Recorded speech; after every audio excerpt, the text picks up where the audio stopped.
Olá, meu amado irmão, a paz do Senhor. Estamos passando nesse momento aqui no nosso canal Escola Bíblica Dominical para convidar a você para vir conferir o conteúdo que já está disponível, né?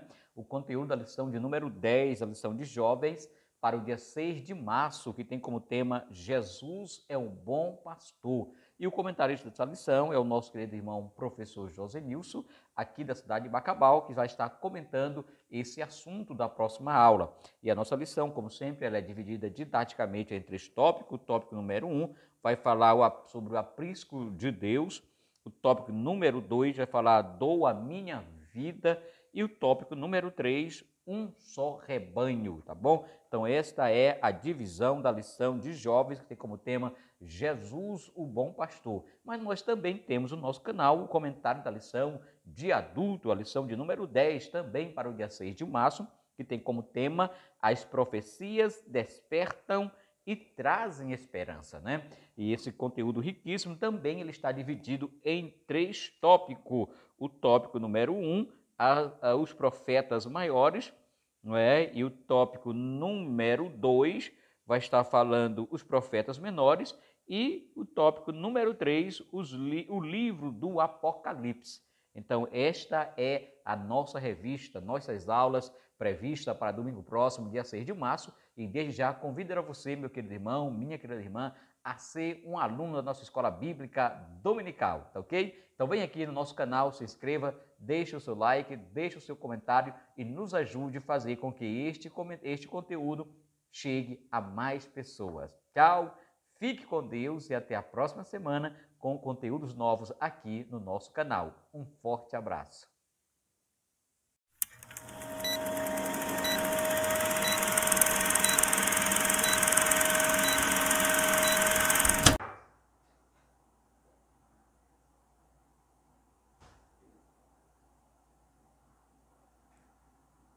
A paz do Senhor a todos os queridos e amados irmãos. Estamos aí de volta para gravar mais um comentário da nossa lição de jovens, que tem como tema, nesse primeiro trimestre, Jesus, o Filho de Deus, os sinais e ensinos de Cristo no Evangelho de João. Na última lição, você pôde perceber que nós falamos aí sobre um tema muito importante, dando uma sequência a essa série de estudos dentro do livro de João, falou sobre a cura de um cego. Dessa feita, nós estamos diante de um tema muito conhecido no Evangelho de João e muito importante também, que vai falar a respeito da pessoa de Cristo como sendo o bom pastor. Dentro desse tema, a gente pode perceber que Jesus ele vai se apresentar como sendo o bom pastor. E ele é enfático quando ele diz lá no versículo 11 do capítulo 10, eu sou o bom pastor e o bom pastor dá a sua vida pelas ovelhas. Ele não é simplesmente um pastor comum, não é mais um pastor. Ele difere-se dos demais pastores que dá a sua vida pelas ovelhas. Obviamente que nós estamos aí falando de uma figura de linguagem, trazendo a pessoa do pastor para fazer aí uma comparação com o cuidado de Cristo com a sua igreja, com o seu povo, com os seus servos. E a gente percebe que João ele traz-nos uma mensagem muito interessante, porque ele vai falar aí de Cristo como sendo este amoroso pastor que cuida das suas ovelhas, que protege-as contra qualquer tipo de perigo iminente que essas ovelhas elas possam estar correndo. Isso é importante, isso é interessante, porque nós vamos entender pelas Sagradas Escrituras, mais precisamente aqui no Evangelho de João, onde o nosso Senhor e Salvador Jesus Cristo traz esta nova faceta do seu ministério, nos propondo aí um cuidado muito peculiar, muito particular. E aí ele se difere do pastor comum, né? Ele disse assim, eu sou o bom pastor e o bom pastor dá a vida pelas ovelhas. O mercenário, ele é diferente. Quando vê o perigo iminente, ele foge e deixa as ovelhas sozinhas. Ou por vezes também esse pastor, ele não tem o cuidado devido com as ovelhas. Você vai ver o salmista falando desse pastor, e ele vai dizer que ele guia-me pelas águas tranquilas, deitar-me faz em verdes pastos. Nós vemos aí ele proporcionando um espaço, um momento de conforto, né? Conforto e alimentação devida para essas ovelhas, dando todo o cuidado, toda a proteção. E aí o salmista faz muito bem esta analogia, utilizando também a metáfora do pastor de ovelhas, né? Que tem Deus, através de Cristo, tendo este cuidado para conosco, a sua igreja, os seus filhos. E aí João, ele retoma esse pensamento, essa perspectiva, e aí traz-nos também essa ideia metafórica, utilizando aí o pastor como alguém que cuida das ovelhas. É bem verdade que você precisa entender que as metáforas, elas só vão fazer sentido se o interlocutor, a pessoa que ouve, que recebe essa mensagem, que ouve, que lê essa mensagem, ela tenha uma mínima compreensão do cenário que é utilizado, dos personagens que são utilizados, dos elementos que são utilizados nessa metáfora, para que tenha uma compreensão plausível. Não tem a menor lógica se utilizar uma metáfora com elementos totalmente desconhecidos da pessoa com a qual você deseja levar essa mensagem, para ser compreendido qual é o seu grande objetivo com tal mensagem. Então, era esse o objetivo de Jesus. Ele estava diante de pessoas que trabalhavam ou que tinham conhecimento de como é que se cuidava das ovelhas.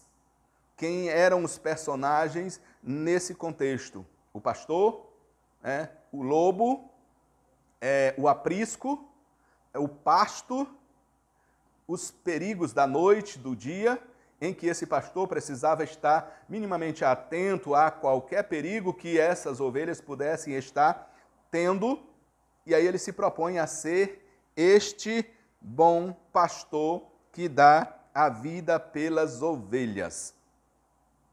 E esse bom pastor, ele propicia a essas ovelhas um aprisco, um espaço de proteção, um lugar onde essas ovelhas elas possam estar muito bem protegidas. E é interessante que a gente entenda que nesse contexto de proteção proposto por Cristo no aprisco, essas ovelhas ouvem a sua voz e seguem-no, porque tem consciência, tem convicção de que esse pastor tem uma certa convivência, porque essas ovelhas, se elas ouvem a voz do pastor, não é a primeira vez, não é alguém estranho a essas ovelhas, é alguém que elas conhecem muito bem, é alguém que elas têm conhecimento de que há sempre por parte desse pastor uma preocupação com o seu bem-estar, lhe oferecendo aí um aprisco. E Jesus também utiliza esta metáfora para retratar os mercenários, são os falsos pastores.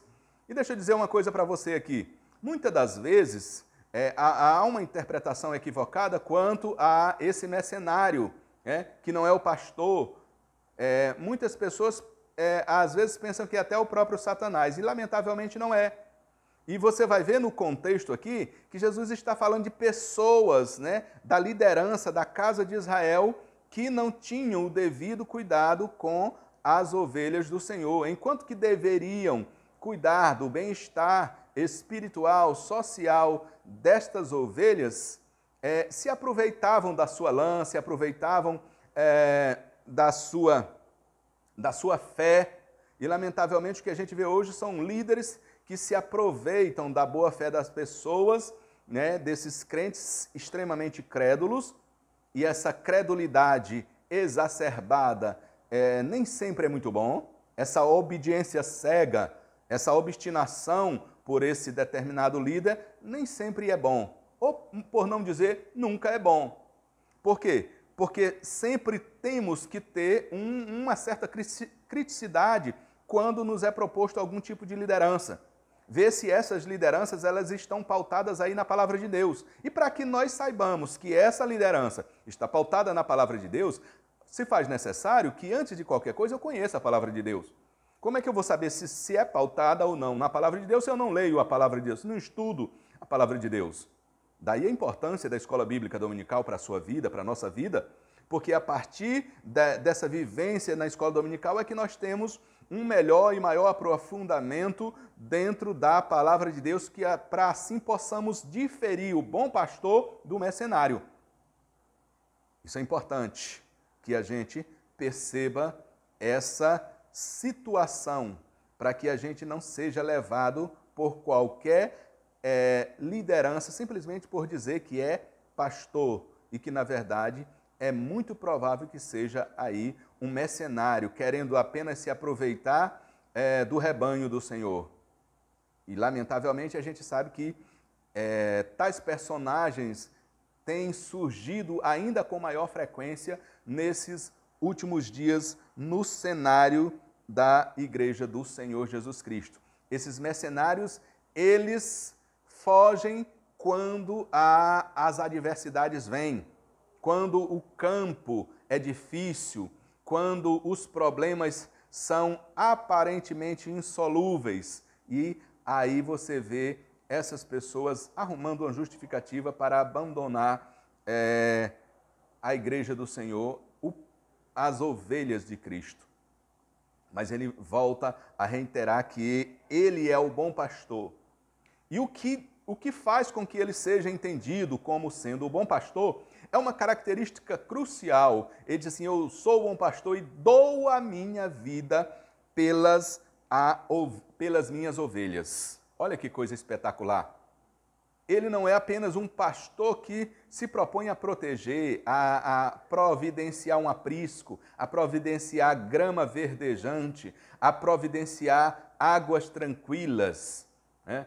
E esse termo é utilizado, as águas tranquilas, tendo em vista que as ovelhas são animais dóceis e muito assustados. Então, águas correntes, barulhentas, elas dificilmente beberiam em águas correntes. Elas preferem um espaço onde a água está mais calma, mais tranquila.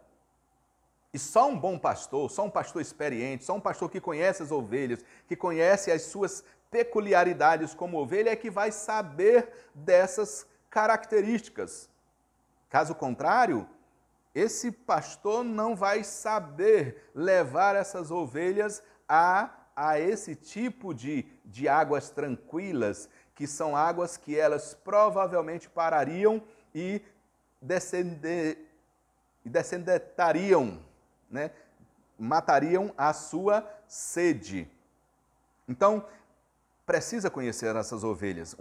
Uma grande característica de Cristo é que ele conhece as suas ovelhas e as suas ovelhas conhecem a sua voz, conhecem a ele muito bem. Então, a principal característica, como eu já disse para você, que difere Cristo dos demais pastores é o fato de ele se entregar a tal ponto por suas ovelhas que chega a dar a sua própria vida pelas suas ovelhas. Louvado seja Deus para todo sempre. E uma questão importantíssima, quando Cristo demonstra que dá sua vida pelas ovelhas, é que ele deixa a glória eterna e desce a essa baixa terra, toma aí uma forma humana, e a partir dessa forma humana, ele se esvazia de toda a sua glória para dar cumprimento ao grande propósito de Deus, que é o resgate das nossas vidas através ou por meio da sua morte vicária na cruz do Calvário. Então, isso é uma demonstração muito evidente do amor de Deus para com a sua igreja, do amor de Deus para conosco, de ter esvaziado a sua glória e ter vindo morrer na cruz do Calvário por nós.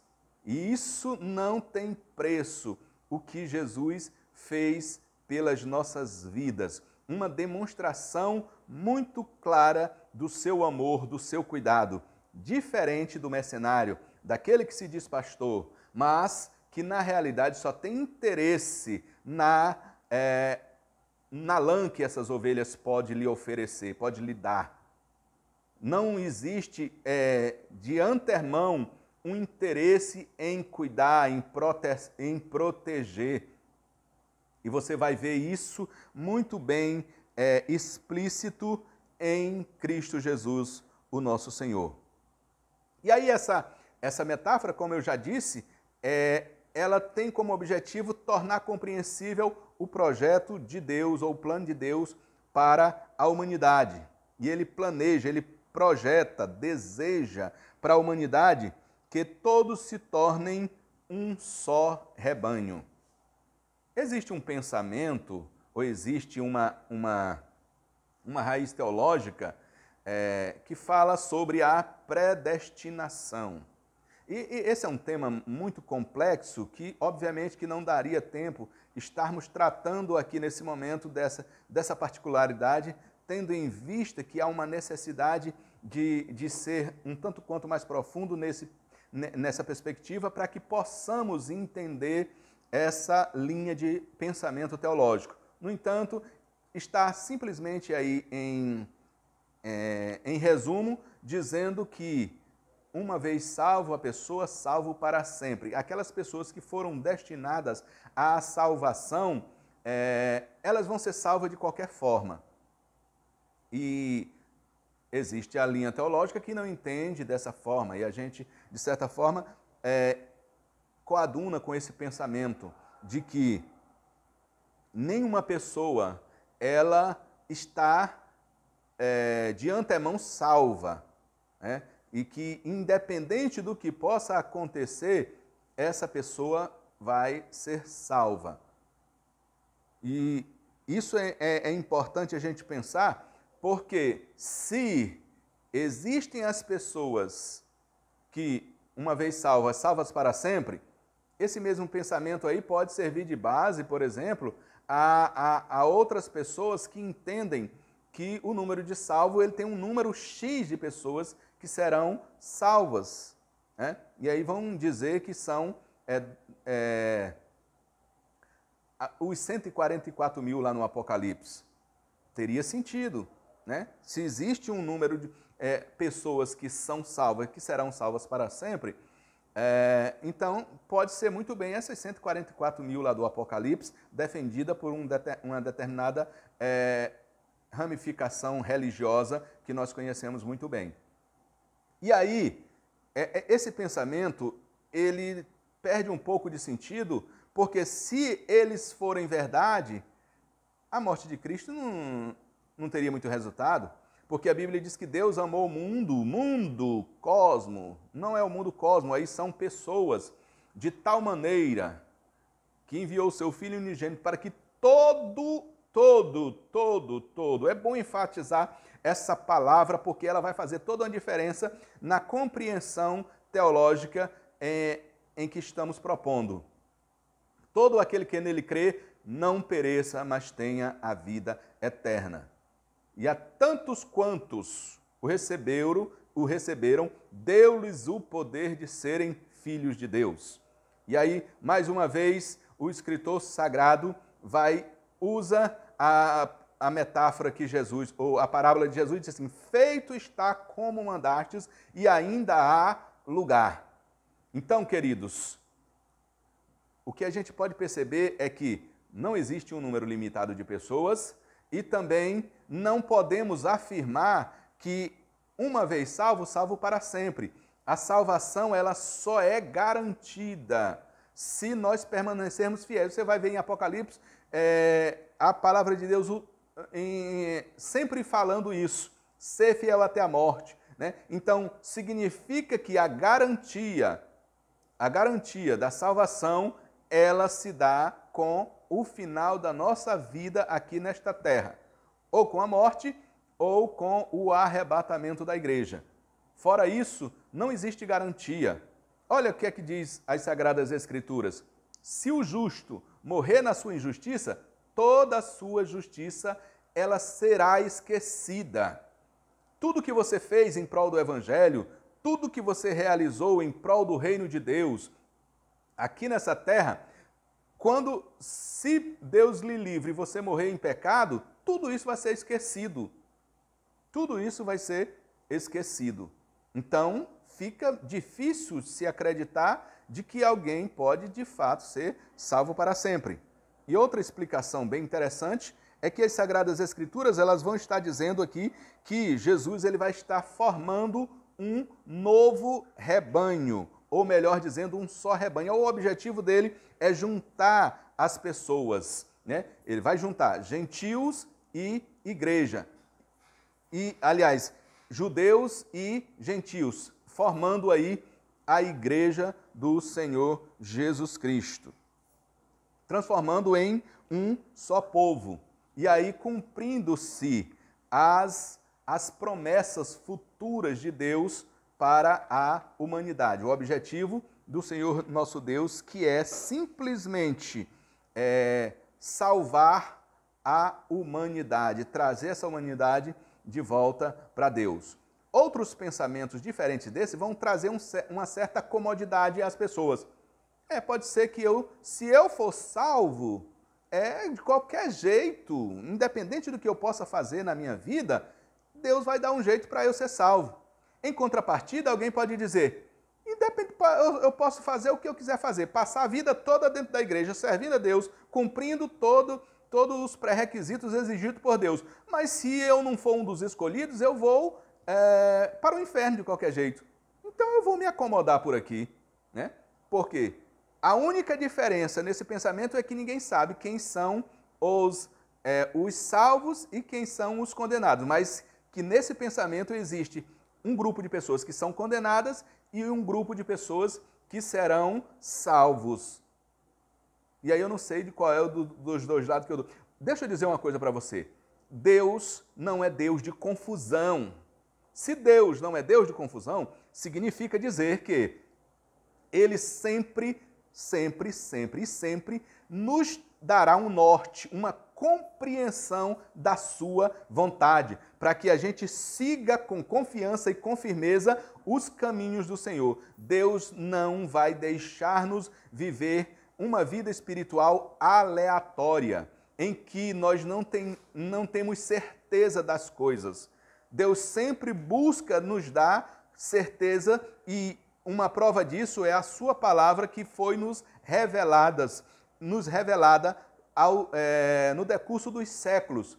E isso é uma prova cabal de que Deus realmente tem interesse no nosso crescimento, no nosso desenvolvimento espiritual. Se não fora, não teria sentido as Escrituras terem sido preservadas e chegado até nós nos nossos dias com o objetivo de fazer-nos nos aproximar de Deus, chegar-nos a Deus através do conhecimento da sua preciosa palavra.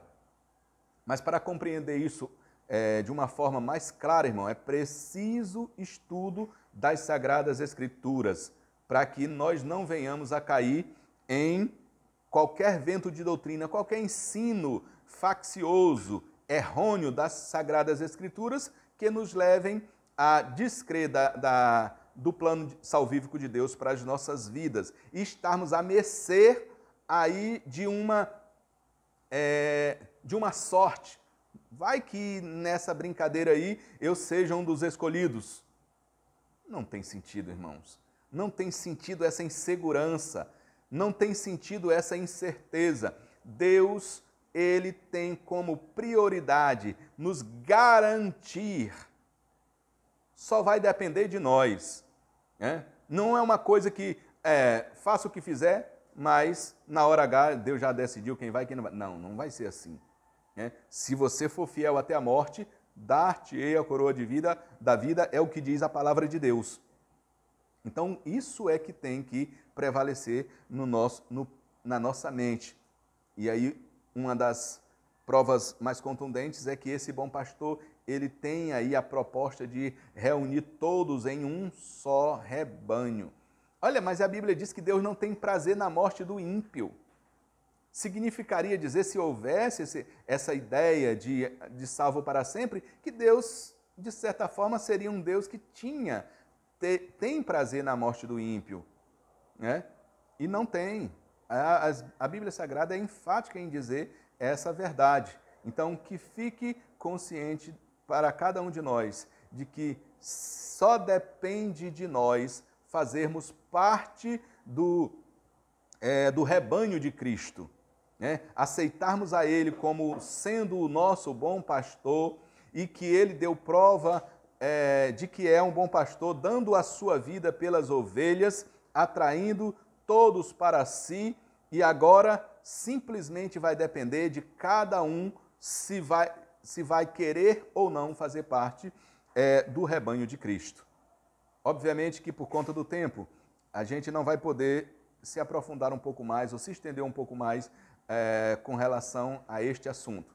Mas eu tenho certeza que o professor de vocês aí na Escola Bíblica Dominical, com mais tempo e com mais calma, vai poder aprofundar-se um pouco mais neste assunto que é tão interessante, que é tão eclético, né? Porque envolve aí outras expectativas, outras perspectivas bíblicas e doutrinárias, e o professor vai ter essa oportunidade. Por isso é que é importante que você esteja na Escola Bíblica Dominical nesse domingo, aí se deliciando com a preciosa Palavra de Deus e aprendendo do Senhor no seu santo templo. Que Deus possa abençoar a sua vida e te fazer um servo de Deus abençoado mediante o conhecimento da sua palavra através do aprendizado na Escola Bíblica Dominical. Amém?